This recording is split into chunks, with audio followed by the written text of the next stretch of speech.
Hello, everyone, and welcome to the Extraordinary Advisor Show on Horse's Mouth Live. My name's Ellen Rogan, and as always, I have great guests to help you in every area of your life, especially your business. And I'm thrilled to have a three-peat return guest. Three-peat. Three-peat, which we love to say from Chicago, though we haven't had any three-peats in a long time. No. David Fisher. And David, I'll give you his formal background in a minute, but David and I met many years ago. I saw him speaking on LinkedIn. He is a LinkedIn expert and a sales expert. And this is when no one knew how to use LinkedIn, was the first time I met him. And we Right. reconnected several years back because I'm on his mailing list. And he came out with this book. Let me see if I can get it in front of the camera there. The 575. I'm not doing a good job on that, but okay, 575, A Glimpse in Chicago. It's Chicago in haiku. And I'm like, who writes a book of haiku? But David did. So I got his book and we reconnected. And this has nothing to do with what we're going to talk about today, but because St. Patrick's Day is a big Chicago holiday, I'm going to read the entry for March 17th, which says, "Cheers to those who came and come to melt in the pot. They get the job done." Haiku. David Fisher. Okay, so let's get that. That's a good one. business. I like that one. Dave and I were talking a few weeks ago, and he was telling me how he's really done such a great job adjusting his business and market based on how the whole world has changed. He is a LinkedIn influencer and expert, and I wanted him to come on and share some of this expertise with you all. So let me give you a bit about his formal background so you know how impressive it truly is. David J.P. Fisher, also known as D. Fish, is a speaker, coach, author of, get this, 9 books, including the best-selling Hyper-Connected Selling and Networking in the 21st Century, both awesome books that I have and have read. The subtitle to Selling Networking in the 21st Century is Why Your Network Sucks and What to Do About It. Great subtitle.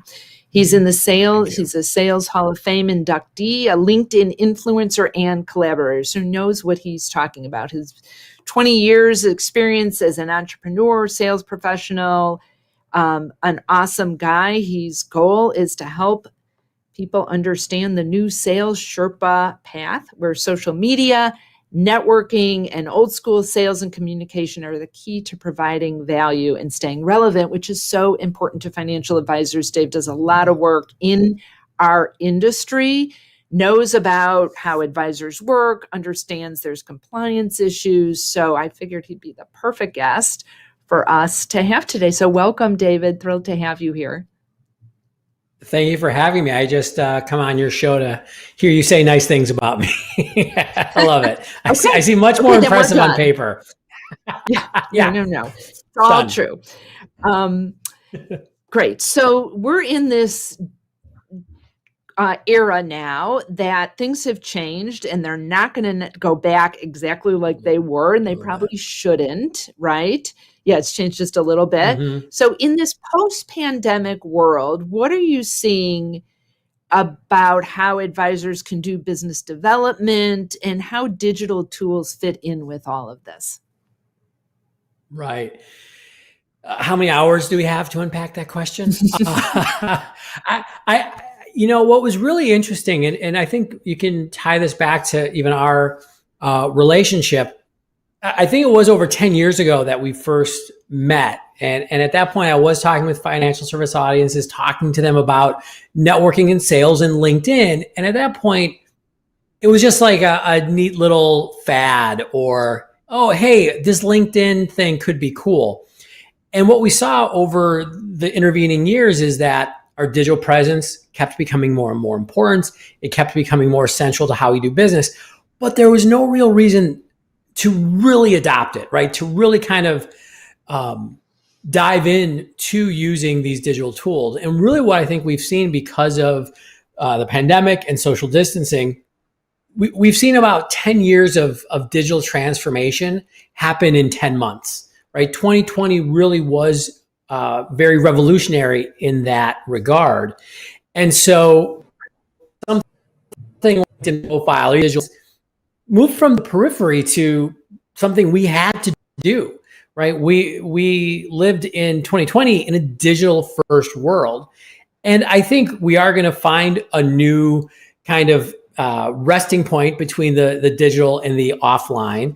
I don't think we know exactly where that's going to be, but that is going to be an important part of the process, finding out where that new normal is. And for especially us as advisors, we can't just go back to putting LinkedIn and our digital presence aside again. And even if, I've talked to a lot of veteran advisors, for example, who are like, well, I've always been in person, face-to-face, relationship driven.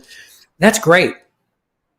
Don't lose the relationship part, but you're going to have to be able to adopt more channels and digital channels to help move that relationship forward. So that's I think the overarching story of what we're going to see in the next 2 to 3 years. So why is it important for advisors to build their brand or their digital brand on LinkedIn?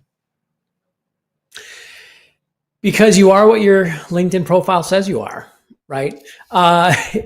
What's happened is, and again, we've seen this in the extreme because of social distancing, where we couldn't meet somebody in person. So that first impression, the first time that we engage with somebody, was more than likely going to be online and probably on LinkedIn.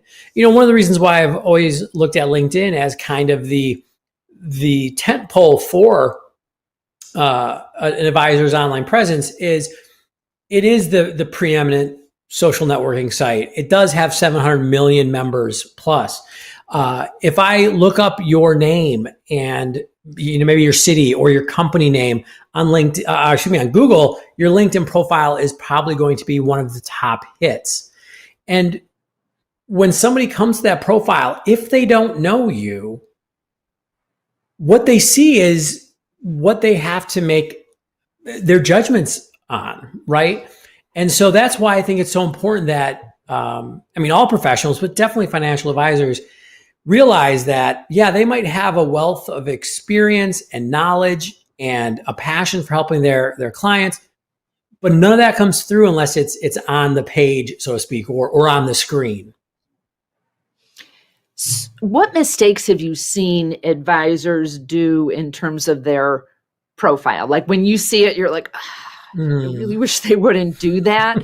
Like the biggest, ways that they kind of blow that first impression. Well, I think this ties into something you mentioned earlier, which was compliance. And what I mean by that is the industry in general moves slowly, right? Because they want to do things the right way and they want to make sure they're transparent and open and honest. So early on in the social media trajectory, a lot of larger financial service firms were very reticent to let people use these tools. Now that has changed dramatically. In fact, if you're watching or listening to this right now, you might want to even go and check with your own organization's compliance rules, because they might have changed in the last 3 to 6 months even. But the reason I bring that up is when advisors then look at their profile, they come to it with from a place of fear, like, oh, I can't say anything. I don't want to make a mistake. And so they don't do anything at all. And so the biggest mistake I see is advisors' incomplete profiles. Just all it is a disclaimer statement, and that's it. And so I, as a reader, maybe a potential client, a potential referral partner, I go to that profile and I'm like, I don't know anything about you. And so I have to start making up the story in my head. So that's probably the most egregious mistake. The next big mistake I see then is when advisors go, okay, well, I'm going to do a little something, but all they do is put in this very dry, cut and paste from the company website. That text is all they have on their profile, and it doesn't allow me to connect with a person. When somebody's at your LinkedIn profile, they're not at your company page, they're not your firm page, they're at your page. They want to find about you as a person. So if you don't let any of that person come out, it's just a huge opportunity that's lost. So I think that's probably Yeah, those are the biggest mistakes that I see. And from even a compliance standpoint, if you're telling your story or who you are, I can't imagine a compliance department's going to have an issue with that. You're not making promissory statements. You're saying, ones I've liked, and you can tell me if this is kind of best practices, is where someone tells a bit of a story. Like, I got in this business because blah, blah, blah, and they tell a story. And it makes me engaged. It's not like, we're your trusted advisor. We have integrity. Good. Well, So. you're kind of getting to, the other big mistake that I see people make. And by the way, you're absolutely right. Tell your story. Tell me about you. Yes, you have to follow the rules as far as making promises and all that kind of stuff. By the way, the FINRA SEC guidelines for a LinkedIn profile are the same for any other static content, meaning, you can't make promises, you can't talk about specific investments, anything that you wouldn't put on your web page, you're not going to put on your profile, but everything else is fair game. And so what I see advisors where they really miss the boat is they don't say, here's what makes me different. Maybe not unique. It's hard to be completely unique, but I mean, let's just, pull the curtains aside. For many advisors, the products and services that they work with, while maybe not straight commodities, are very similar to other things that can be found in the industry. What makes somebody choose to work with you is more often than not you. So you have to be able to share, hey, this is what you're going to get when you work with me. Here's why I'm, the perfect candidate to work with people who are, working on, X, Y, or Z opportunities. Maybe you were an entrepreneur for years. You come from that entrepreneurial world. You work great with entrepreneurs. Or I remember working with a woman who came into financial advising as a second career. She'd been a teacher for 20 years, a grade school teacher. So if you think about her focus on educating her clients, like that was, something that she firmly believed was important. Let people know that. This isn't an online dating profile. You don't have to say, I like long walks on the beach. I'm a Virgo. I enjoy fine dining. But be a human being, right? Yeah, I love that. So when we think about engagement, what do you think are some good practices or good ways for people to have more engagement, to really be there and not just have their profile and never get on LinkedIn at all? That's a question I hear so often. People just say, well, what do I do with LinkedIn, right? Because we think, oh, I'm going to go fill out my profile and that should be it. I think one of the easiest places for people to start is with this idea of listening. It's actually something I talk a lot about in my books, the idea of paying attention to what your network is talking about. So often we think about whether it's networking or LinkedIn or sales, I'm going to talk. Instead, think about how can I listen? How can I pay attention? And especially on LinkedIn right now, one of the things I love to do myself and I advise people to do is go to LinkedIn regularly, if you can, every day for a few minutes. And instead of worrying about posting something, go through your news feed and find posts from your network that are interesting, engaging, relevant to you, and comment on it or like it. Ideally, you're going to comment because likes, a thumbs up is always good, but it doesn't really start a conversation. But, think about ways where you could add a question or an observation or something to the post of somebody in your network because they thought it was important enough to share.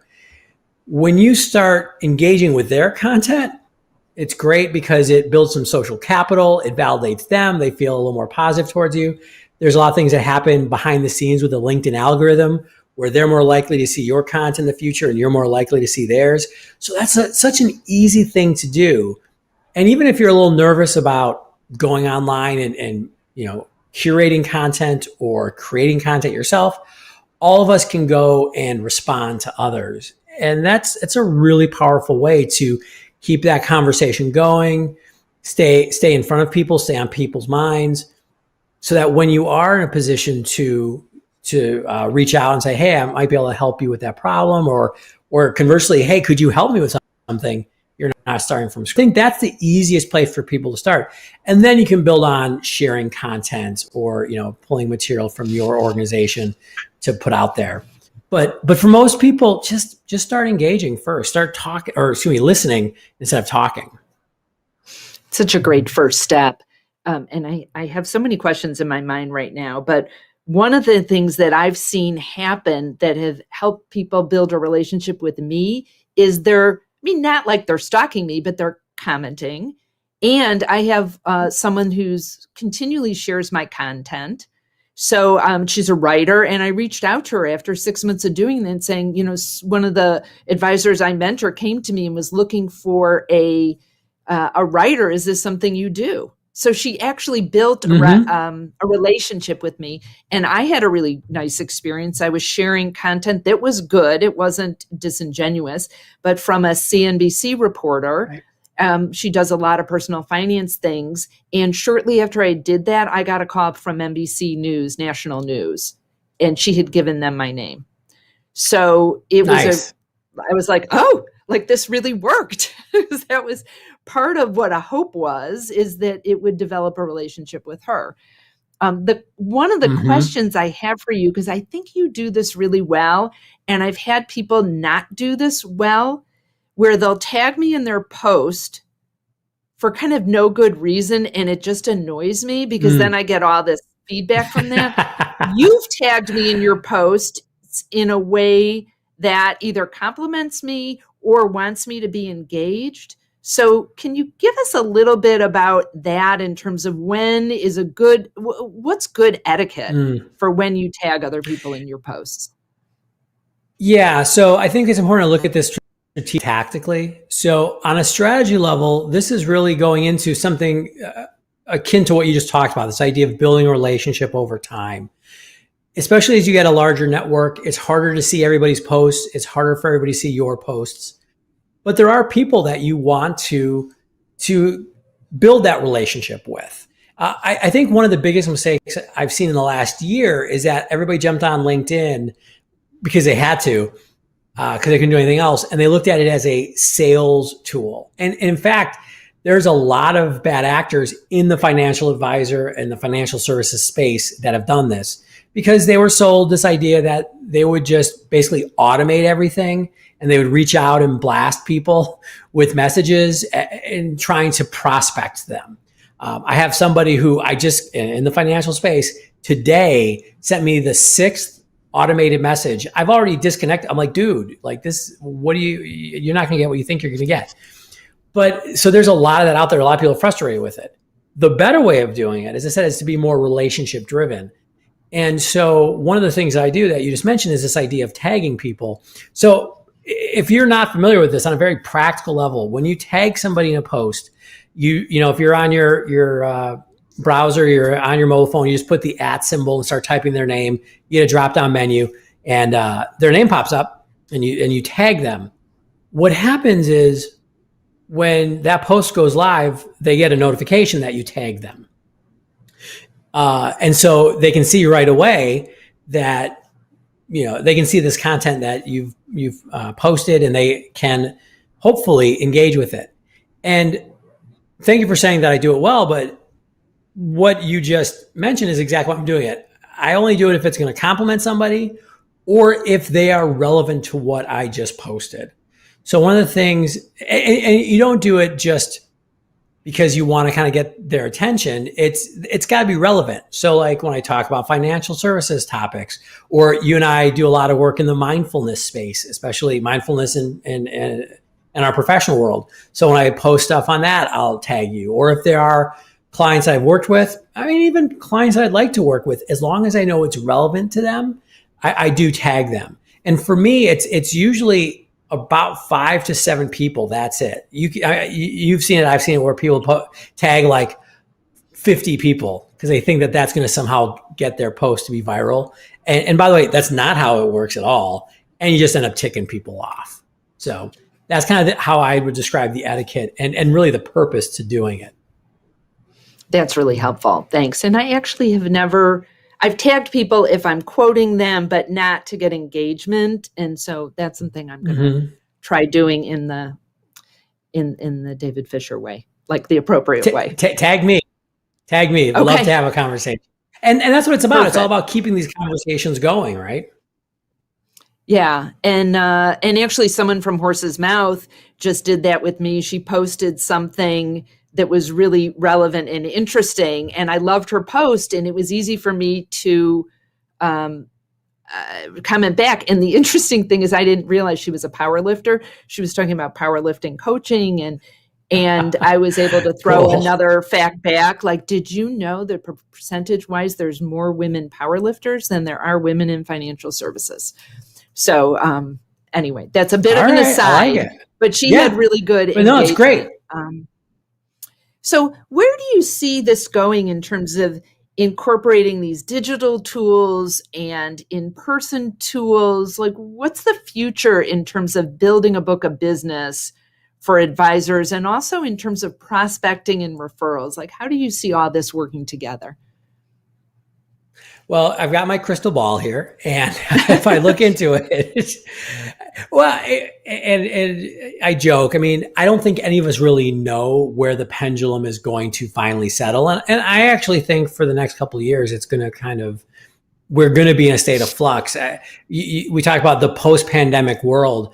One thing I think is important for all of us to remember is there's not a date that is going to be the end, right? It's going to be this gradual evolution into us not having to worry as much as, vaccines and social distancing take effect.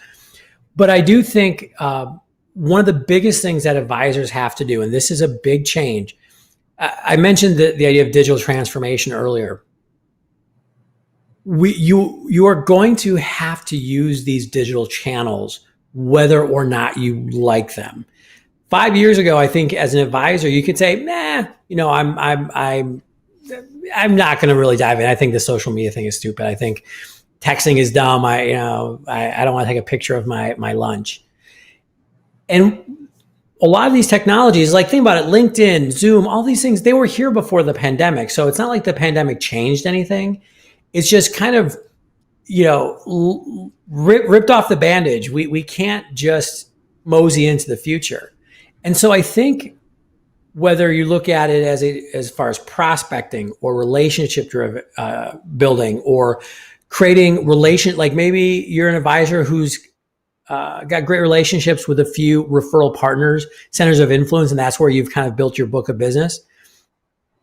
Nothing changes except for the fact that we do have more channels. I mean, one of the things I talk about in hyper-connected selling is this idea that we have a multi-channel world, right? So will video calls be important? Yes. Will LinkedIn be important? Yes. Will grabbing a cup of coffee or that business lunch or going to that conference be important when it's safe? Yes. Will sending an email to somebody or text or picking up the phone and calling, writing a note to somebody be important? Yes. So one of the biggest things advisors have to learn is how to navigate this multi-channel world and how to know when to meet in person, when it's easier just to go and do a Zoom video call, when it's better to, hey, I should pick up the phone and call them. That's a new skill set that I think everybody's going to have to learn. But the advisors that get that right are going to be set for sure. And I think that because of these digital channels, it's easy to not do that. Like, let's pick up the phone or Zoom or whatever. Let me just send an email. And I know that now, and when I was an advisor, that the hard thing with that is there's a tone that can get carried through that might have nothing to do with what you meant. And it doesn't build that connection. I mean, you followed up with me and said, hey, after I bought your book and we corresponded, like, hey, you want to get together for a cup of tea? And then we've been able to, not recently, continue that. And I think that was such a nice way to develop a relationship where it could have just stayed asynchronous, where we're not doing things at the same time. So, yeah, I'm in agreement with that. So how do you, is there a way in terms of your sales training that you say, like, lean more towards this than that? Or How do you start to navigate that? What are some best practices in terms of being successful with all these different ways of communicating? That's a really good question. And we're all trying to figure that out a little bit. Like say, like, here's the playbook. I'm trying to figure that out too, to help my clients and myself.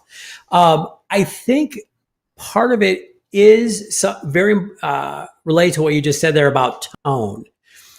And I think it's really important that we understand that each of these platforms has strengths and weaknesses. Email is great. Texting is great for certain situations, right? Like, I actually don't like having conversations over text. I actually have a 4 text rule. If I'm texting back and forth with somebody after 4 texts, I call them like, dude, what's up? But for a very quick transmission of information, it can be great. In the same way, I was actually just talking with somebody from a different field. He was a lawyer, and he's like, hey, I've got, this situation I'm working on. And I was like, oh, so then do you like email him back? He's like, no, this is when I pick up the phone to talk to the other attorney, because tone and all those things are important. That were his exact words. So if I had to give some best practices, number one is just ask yourself, what do I want out of this communication? Like, what do I want the end result to be? Is the end result of this communication just, I've got to confirm a meeting? Email, right? Is this the result of this communication that I just want people to know about something I'm working on? LinkedIn post. Is it I'm trying to influence somebody, or I'm sharing a bad news, or I don't even know how they'll take it? I'm going to pick up the phone. Is it I really want to just build a relationship? Let's go have a cup of coffee, right? And I think it's going to have to be a matter of putting that thought, that strategic thought, what do I want to accomplish by this piece of communication? That is going to be so important. And it's also, I think, we're going to have to become a little more sophisticated as professionals. Again, from a sales background, even financial services, there's still sales leaders that came up when you could just, bang the phone, you could cold call, and that's how you're going to build your book of business. That's not going to work at all. One, people don't pick up the phone nearly as much. And two, even if you're just picking up the phone, I'm going to then go and look at your LinkedIn profile. Mm-hmm. The RAIN Group just did a survey that 82% of potential buyers, look at a seller's LinkedIn profile, right?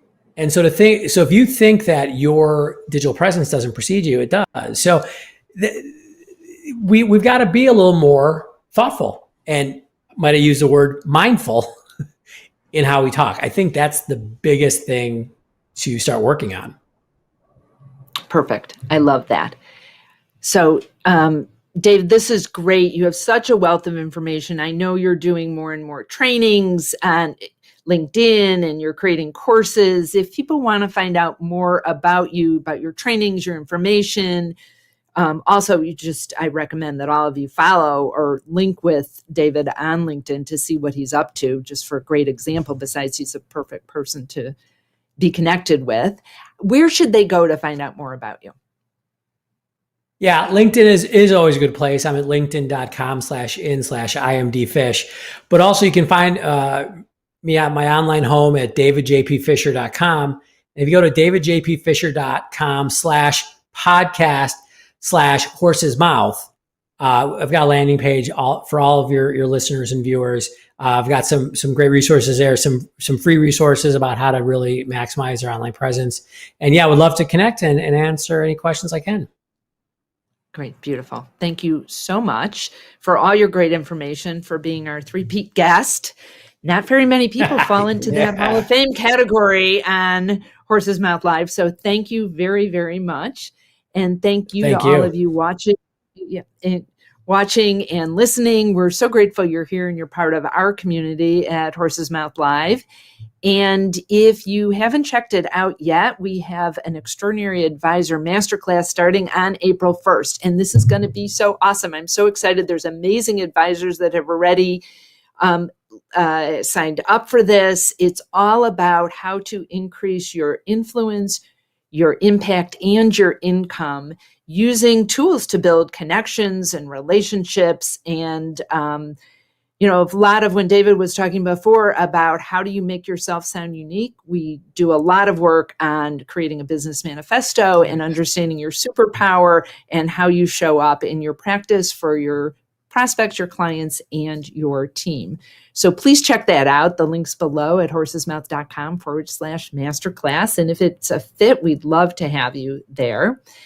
And so I'm going to go relook at my LinkedIn profile, just make sure it's communicating what I want it to do. I hope you will do the same.